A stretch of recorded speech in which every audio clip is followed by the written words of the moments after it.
Hello students, how are you all? I hope you are all fine. Today we are going to see about in the matter or in this lesson is chemical formulae. Chemical formulae மூலக்கூறு வாய்ப்பாடு அப்படின்னு தமிழில் சொல்லுவாங்கப்பா. Often we write water as H2O. தண்ணீரின் மூலக்கூறு வாய்ப்பாடு என்னன்னு பார்த்தீங்கன்னா H2O. இந்த H2O வந்து ஏன் சிங்கிளாக இருக்குது அப்படிங்கிற இனிமேல் தான் பார்க்க போகிறோம். This is a chemical formula for water molecule. தண்ணீரின் மூலக்கூறு வாய்ப்பாடு என்னென்னா H2O. It means that each molecule of water has two hydrogen atoms combined with one oxygen atom. Okay, H2O அப்படின்னு போட்டிருக்கிறதுல H கீழே 2 பேஸில் இருக்குல்லப்பா, அப்படின்னா 2 ஹைட்ரஜனை குறிக்கும். ஓங்கிறது ஒன்றுமே இல்லை அப்படின்னா ஒரு ஆட்டம் இருக்குன்னு அர்த்தம். ஓகேவா? So how many hydrogen atoms? 2 and oxygen atom is 1. So a chemical formula is a symbolic representation of one molecule of an element or a compound. One molecule of an element or compound. ஒரு எலமெண்ட்டாகவும் இருக்கலாம் அல்லது ஒரு காம்பவுண்டாகவும் இருக்க முடியும். It provides information about the elements present in the molecule and the number of atoms of each element. Information வந்து elements எப்படி இருக்கும் அப்படிங்கிற இன்ஃபர்மேஷனை கொடுக்கும். மூலக்கூறில் எத்தனை இருக்குது அப்படிங்கிறத சொல்லும். ஓகேவா? In H2O, the small number of atoms of each element. In H2O, small numbers beside the H is called subscript. Okay, it tells us the number of atoms of that element present in the molecule. Okay, and then there is no number besides O. நான் ஏற்கனவே சொன்னேன்லப்பா, ஓக்கு அப்புறம் ஒன்றுமே number இல்லை அப்படின்னா ஒரே ஒரு ஆட்டம் இருக்குன்னு அர்த்தம். ஹெச்சுக்கு பேஸில் 2 இருந்துச்சுன்னா ஹைட்ரஜன் 2 ஆட்டம், ஆக்சிஜன் 1 ஆட்டம். அது clear? Okay, next we are going to see about the chemical formula for cooking salt. Cooking salt நம்ம சாப்பிட்றோம்ல, சமையலுக்கு யூஸ் பண்ணுற உப்பு. Sodium chloride, 1 atom of sodium and 1 atom of chlorine. If you combine, it is called as sodium chloride.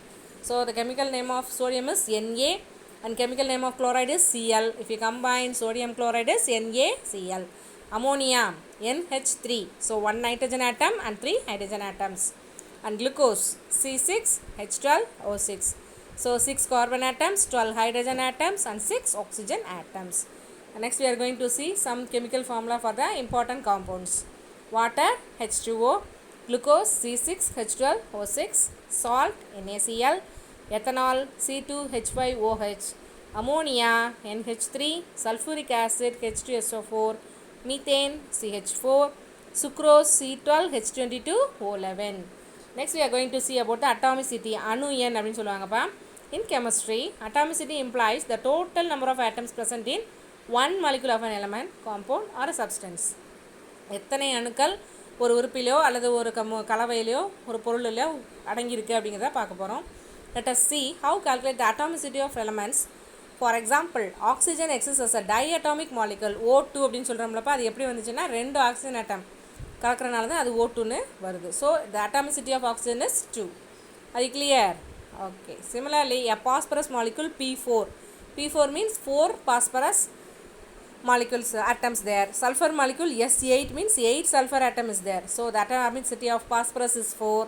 Atomicity of sulfur is 8. Next, for a molecule containing more than one type of atoms, simply count the number of each atom and that would be its atomicity. இதுக்கு முன்னாடி எப்படி பார்த்தோம்னா சிங்கிளாக பார்த்தோம். பாஸ்பரஸ்னால் only one chemical, then one molecule atomicity. For example, combined one. Here they are giving sulfuric acid, H2SO4. H2 means 2 hydrogen atom, 1 sulfur, 4 oxygen. So if we add all those things, 2 hydrogen, 2 plus 1 plus 4, adding means 7. So the atomicity is 7. Okay. So the atomicity of water is H2O. So 2 hydrogen, 1 oxygen. If we add, we will get atomicity 3. Next, atomicity of some elements of tabular column. Element, atomicity, elements, atomicity. What are they? H means hydrogen 2, helium 1, lithium 1, helium 1, then nitrogen 2, oxygen 2. F means iron, ferron, F2, then sodium Na, magnesium Mg, phosphorus 4, SH. These are all important. You should study for 1 mark. And then effect of temperature on solid, liquid and gas. In solids, particles are arranged very closely. We already நமக்கு ஏற்கனவே தெரியும்ப்பா, திடப்பொருளில் வந்து பொருட்கள் எல்லாமே எப்படி இருக்கும், நல்லா திக்காக arrange ஆகிருக்கும், அது நெருக்கமாகவும் இருக்கும். When solids are heated, the particles in them gain energy and vibrate vigorously. இப்போ நம்ம பாத்திரங்கள் சூடு பண்ணாங்கன்னா உடனே ஹீட் ஏறிடும். வெறுங்கையால் நம்ம தொட முடியுமா? இல்லை, துணி வச்சு தான் நம்ம தொடர மாதிரி இருக்கும். So they move slightly further apart from one another. This causes the volume of matter to increase. அதனால தான் அது என்னது, அதோட வால்யூம் அதிகமாக தெரியுது. This process is called expansion. This process is called expansion, விரிவடைதல் அப்படின்னு சொல்லுவாங்க. இது எப்படி நடக்குதுன்னு இப்போ பார்ப்போம். The matter begins to expand when heated. அப்போது ஒரு மேட்டர், ஒரு பொருளானது எப்பொழுது விரிவடையும் என்றால் அது வெப்பப்படுத்தப்படும் பொழுது அது விரிவடையும். And the volume increases due to increase in the distance between the particles. See, the volume increases due to the increase in the distance between the particles. அதனுடைய கன அளவு எப்போ இன்க்ரீஸ் ஆகும்னா அந்த பார்ட்டிகல்ஸ் கிடைப்பட்ட தூரம் அதிகமாகும் போது இதுவும் அதிகமாகும். But the size of the particles remain same. Weight தான் கூடுமே ஒழிய சைஸ் வந்து அப்படியே தான் இருக்கும். சாலிட்ஸ் இங்கே பாருங்கள், திடப்பொருள் கெட்டியாக ஆரம்பிக்கும், லிக்விட்ஸ் கொஞ்சம் கேப் இருக்கும். Next, what is this parachute. How do hot air balloons float? When air inside the hot air balloon is heated with a burner, it expands. உள்ள அப்படி நெருப்பு அந்த உள்ள பர்னர் ஆன் பண்ண உடனே ஹீட் ஆன உடனே அது எக்ஸ்பேண்ட் ஆகிடும். So the expansion causes the density of the air inside the balloon to decrease. அப்போ அந்த உள்ள டென்சிட்டி வந்து இன்க்ரீஸ் உள்ளே குறைஞ்சிட்டே, இந்த எக்ஸ்பேன்ஷன் வந்து விரிவடையும் போது அந்த டென்சிட்டி வந்து குறைய ஆரம்பிச்சிடும். அதனால தான் அது பறக்க ஆரம்பிக்கும். So the air inside the balloon has a lower density than the air outside the balloon. பலூனுக்கு உள்ளே உள்ள காற்றை விட வெளியில் உள்ள காற்றின் அளவு அதிகமாக இருக்கனால அது அப்படியே பறக்க ஆரம்பிச்சிடும். Okay. During heating or expansion the mass of matter does not change. நம்ம ஹீட் பண்ணுறனாலையோ அல்லது விரிவடைகிறதுனாலையோ அதனுடைய மாஸ் வந்து குறையாது, மாற்றம் ஏற்படாது அதில். Although the volume of the matter changes, the size and the number of particles matter do not change.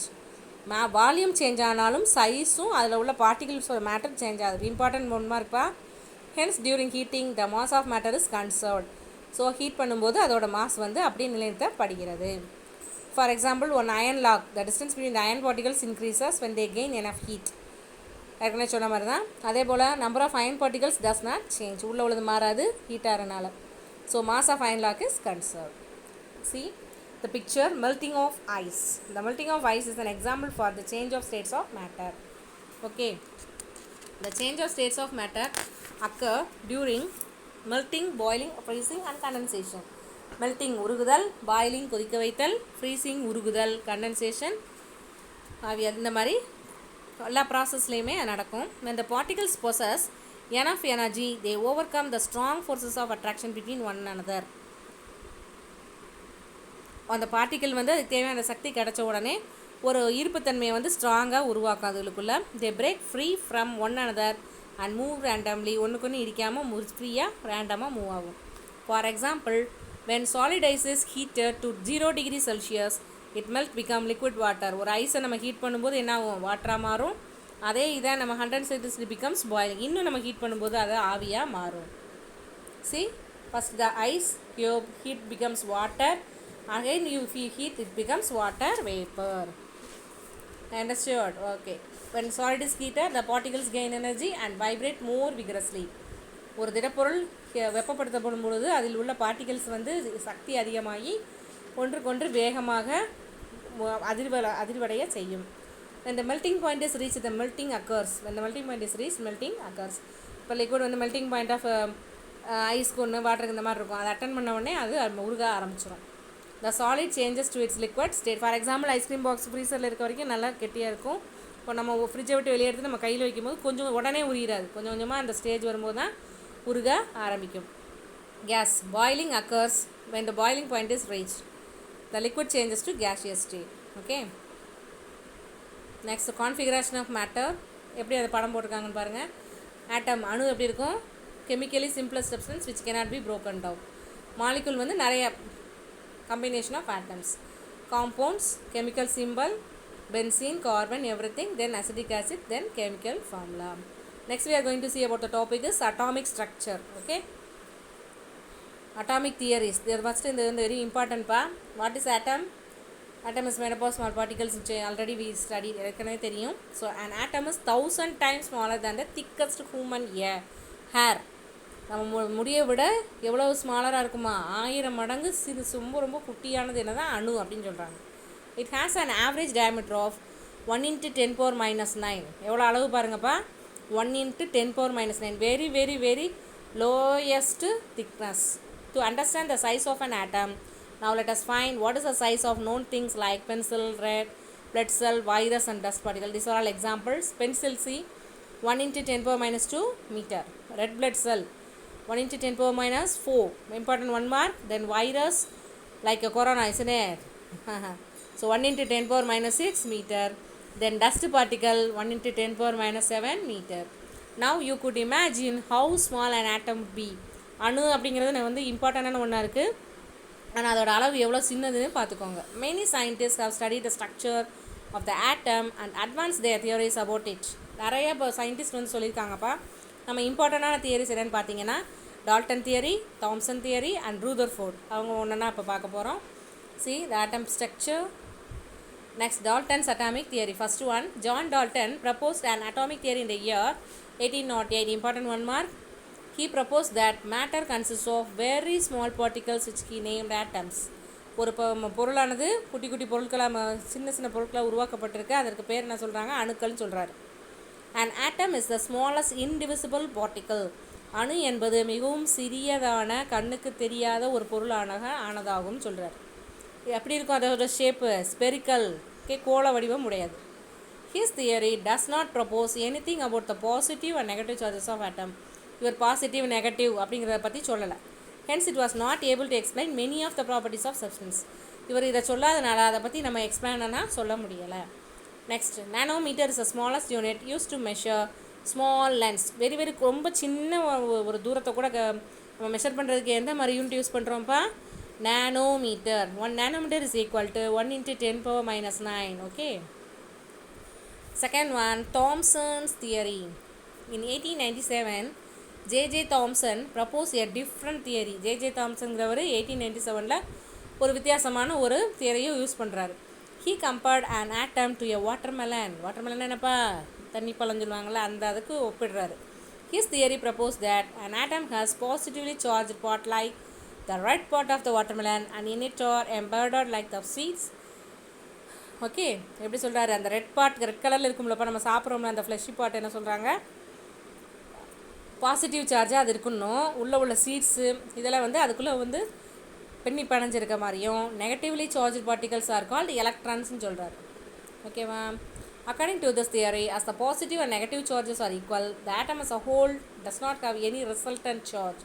Positive நெகட்டிவும் ஒன்று போல் இருக்கனால ரிசல்டன்ட் சார்ஜ் வந்து இருக்க வாய்ப்பில்லைன்னு சொல்லிட்டார். Thomson's greatest contribution was to prove the existence of the negatively charged particles or electrons in an atom by experimentation. அவரோட குறிக்கோள் என்ன அப்படின்னு பார்த்தீங்கன்னா, நெகட்டிவ்லி சார்ஜ் பார்ட்டிகல்ஸ் பேர் தான் எலக்ட்ரான்ஸ்னு சொல்லிட்டாங்க. அதுதான் இந்த ஆட்டமில் இருக்குது அப்படிங்கிறத ப்ரூவ் பண்ணுறதுக்கு ஒரு சோதனையை செய்கிறார். For this discovery, he was awarded the Nobel Prize in 1906. அப்படியே ஒரு எக்ஸ்பெரிமெண்ட் அவர் பண்ணதுக்காக அவருக்கு நோபல் விருது வந்து 1906 வழங்கப்பட்டது. Although this theory explained why an atom is neutral, it was an incomplete theory in other ways. அவர் அப்படி சொன்னாலும் அது வந்து நியூட்ரலாகவும் இது இன்கம்ப்ளீட்டாகவும் முடிஞ்சிருச்சு. Then the final one is Rutherford's theory. There were shortcomings in Thomson's theory. Ernest Rutherford gave a better understanding. Ernest Rutherford conducted an experiment. அவர் ஒரு எக்ஸ்பெரிமெண்ட்டை நமக்கு சொல்கிறாரு. He bombarded a very thin layer of gold with positively charged alpha rays. என்ன செய்கிறாரு? ஒரு தின் லேயரில் gold layer எடுத்து with எப்படி இருக்கும்னா பாசிட்டிவ்லி சார்ஜ் ஆல்ஃபா ரேஸ் அதில் இருக்குது. He found that most of these rays which travel at a great velocity passed through thin gold sheet without encountering any obstacles. என்ன சொல்கிறாருன்னா, இதில் உள்ள ரேஸ் வந்து ஒரு ரேஸ் பாய்ச்சினாங்கன்னு வச்சுக்கோங்களேன். He found that most of these rays which travel at a வேகமான ஒரு velocity திசை வேகத்தோடு உள்ளே போகுதுப்பா, எந்த ஒரு அப்டக்கல்ஸையும் அது தடுக்க முடியலை. A few are however turned back from the sheet. Maximum அது கடந்து போயிடுது. 1 or 2 small little bit only come back. Rutherford considered this remarks and miraculous if a bullet had turned after colliding with a tissue paper. Okay, if a bullet had turned back after colliding with tissue paper. Based on the experiment, Rutherford possessed his famous theory. இந்த எக்ஸ்பெரிமெண்ட்லாம் சோதனை பண்ணி ஒரு முடிவுக்கு என்ன வராருன்னா, the fact that most alpha particles pass through the golden sheet means that the atoms consist mainly of empty space. அப்போ உள்ளே புகுறுது அப்படின்னா அணுக்கள் வந்து உள்ளே வந்து கேப் இருக்குது, அதுக்குள்ளே போகுதுன்னு சொல்கிறாங்க. Right. The part from which the positively charged particles stand back is positively charged, but it is very small in size as compared to the empty space. நம்ம பார்ட் வந்து ஒரு பாசிட்டிவ் சார்ஜ் தான் திரும்ப வருது, ஆனால் அது அணுக்களை விட சின்னதாக இருக்குது அந்த ஸ்பேஸை விட. From these inferences, Rutherford presented his theory of structure of atom. He was awarded for the Nobel Prize for Chemistry. Rutherford proposes the following: the nucleus at the center of atom has positive charge. Okay, இது பாருங்க, nucleus நடுவில் இருக்குது, அது positive சார்ஜாக இருக்குது.